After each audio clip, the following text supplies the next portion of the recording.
I just finished rereading the Southern Reach trilogy by Jeff Vandermeer. I've talked about these books a lot. I am a enormous fan of them. They are some of my favorite books I've ever read. Some weird, speculative, high concept sci-fi type stuff. I did the reread because I got the fourth book that came out last year, Absolution. It sort of served as a prequel, and Jeff Vandermeer was like, "Hey, before you read the prequel, you should read the trilogy." And I was like, "I've already read the trilogy, but I should refresh myself." So I did a little reread on the books. Uh, it starts with Annihilation, which was made into a movie, which I really loved by Alex Garland. I'm a huge Alex Garland fan, so yeah, very different from the book, but still, I thought it was really good. And then it goes to Authority, and then Acceptance. Uh, it is about this government agency called the Southern Reach, and they are trying to figure out this anomaly. It's like this shield or wall, whatever you want to call it, that's a little translucent, but kind of not. It's hard to describe or whatever.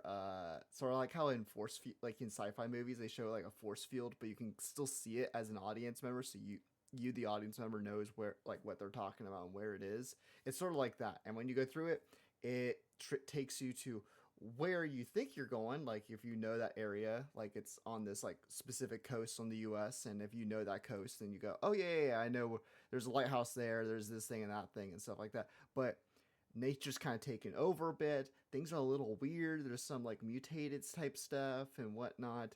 Uh, and they're just trying to figure it out. And so the first book is all about this group of women who go through there, and literally reads like a journal. It reads like the protagonist, the biologist. You don't get her name or anything. It's just referred to as the biologist, and you just get her recounts of what happens when her and her team go through there. And then the second book, Authority, is a spy thriller. Each book's a little bit of a different genre, and this is a spy thriller following John Rodriguez. He goes by his uh, sort of nickname as Control, and he's the new director of the Southern Reach. He got thrust into this position. It's a little bit of like a sci-fi paranoid thriller, spy thriller. That's also like a corporate drama type deal too. So it's him trying to wrangle all this stuff, this whole mess of the Southern Reach and whatnot, and also figure out what's happened in the last book and all this other stuff. The final book, Acceptance. I don't know how to say this just because I don't want to spoil the second book, but it very much follows like four different POVs, two of which are people who are together. One is from a the previous director from like a couple years ago, like a year ago, something like that. I can't quite get the timeline, but basically before the first book, basically, like a little bit before the first book. And then you go all the way back 30 years ago of this guy who's like a lighthouse keeper. And you follow his path and everything like that. And it all ties together so wonderfully and beautifully. I would say it'd go probably Acceptance, Annihilation, Authority. On the reread, Authority was my favorite, but I think with that book, some storylines don't all click together. And very intentionally, it doesn't resolve everything. Not just because there's a third book, but for non-spoilery reasons. But there's good reasons why there's a lot of stuff that doesn't really go anywhere. And some of that works, but some of that kind of doesn't.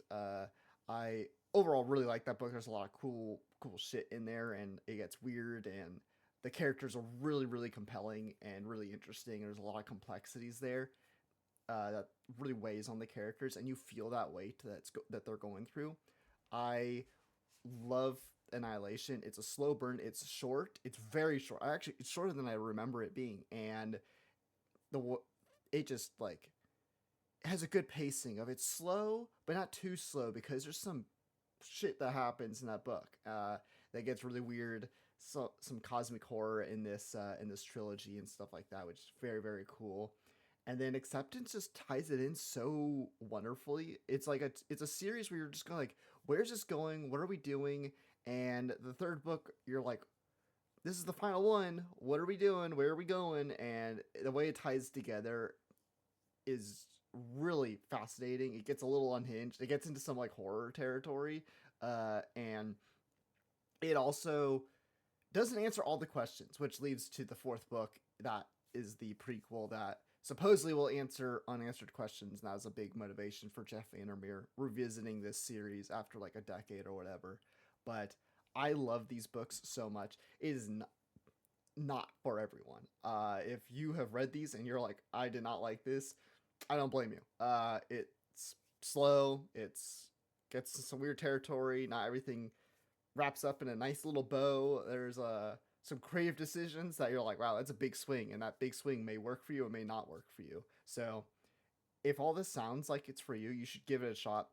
None of the books are long. They're like, I don't know, I think the second and third books like 330-ish pages, 330 to 350-ish pages, which isn't too bad. And the first one is like less than 200 pages, I think, something like that. Like 180, 190 something or whatever. Uh yeah, about like 180, one or 190 something. So it's just under 200 pages. So I would say, even though they're all distinct and different, so one book doesn't tell you that you're gonna like the other two books, but I personally think this is god tier. And I need to read more Jeff Vandermeer. So if you've read Jeff Vandermeer and you have recommendations beyond the Southern Reach series, let me know, because I really dig his weird sci-fi shit. I think it's thought provoking and evocative and cool as fuck. I really dig it. Uh, so yeah, let me know if you're gonna read these, if you've read them, whether Jeff Vandermeer I need to read. You can follow me wherever. I'm on almost everything except for Twitter. Subscribe to my Substack. I write about books, movies, writing, and all that stuff. I post every Sunday, so you can get that. It's free, but you can also pay for it. Get the guy some money here. And then, of course, my urban fantasy novel, The Huntress and the Trickster, is available. You can, of course, read. And then also, I will have my second book, workplace drama, creature feature. So a little like Authority, but less spy thriller and more corporate drama that turns into a cool creature feature.